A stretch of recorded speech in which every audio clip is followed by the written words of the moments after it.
Cairo is currently home to more than 22 million Egyptians, and that number is expected to grow by 500,000 this year, making it the world's fastest growing city in terms of population.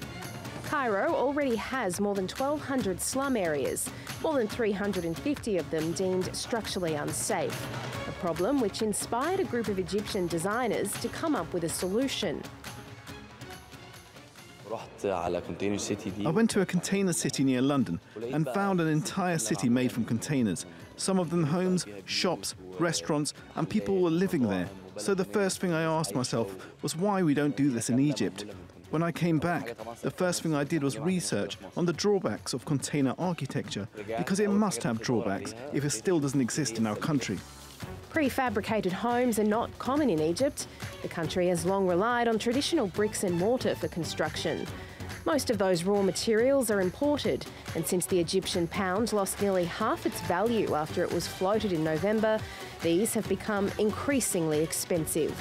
But the Cubics founders hope their comparatively low-cost idea will help house millions of Egyptians. We can use cargo texture to solve the slum problem very efficiently and effectively, and is cost efficient for the country. Today we have around 2 million Egyptians living in slums whose buildings have been incorrectly built and can collapse at any moment. These buildings can be demolished overnight and the people living in them can be temporarily relocated until we can come in with the containers and place them exactly where the buildings stood.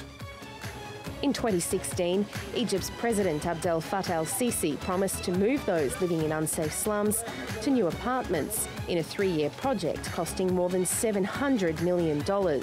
But analysts warn more immediate solutions are urgently needed. Denee Savoia, TRT World.